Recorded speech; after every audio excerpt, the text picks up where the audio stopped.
Punjab Kings ১৬ রানে Kolkata night রাইডার্সকে হারিয়ে IPL ২০২৫-এ একটি নাটকীয় জয় পেয়েছে। মুল্লানপুরে অনুষ্ঠিত এই ম্যাচে পাঞ্জাব কিংস প্রথমে ব্যাট করে মাত্র ১১১ রানে অল আউট হয়।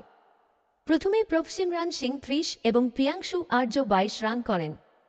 কলকাতা নাইট রাইডার্সের বোলার হর্ষিত রানা ৩টি উইকেট নেন এবং বরুণ চক্রবর্তী ও সুনীল নারিন ২টি করে উইকেট নেন।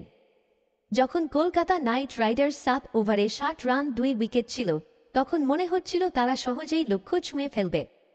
কিন্তু পাঞ্জাব কিংসের বোলার ইউজবেন্দ্র চাহাল ২৮ রান দিয়ে ৪ উইকেট নিয়ে কলকাতার ব্যাটিং লাইন আপে ধস নামান। অ্যাঙ্ক্রিশ রাঘুবংশী ৩৭ রান করে সর্বোচ্চ স্কোর করেন। মার্কো জানসেন ও অর্শদীপ সিং চাহালের সঙ্গে সমর্থন দেন। শেষ পর্যন্ত কলকাতা নাইট রাইডার্স ১৫ ওভার ১ বলে ৯৫ রানে অল আউট হয়ে যায়। এই ম্যাচে পাঞ্জাব কিংস আইপিএল ২০২৫-এ একেবারে কম স্কোরের ম্যাচে জয়ের নজির স্থাপন করল, যা টি-২০ ক্রিকেটের অপ্রত্যাশিত প্রকৃতিকে আবারও প্রমাণ করল।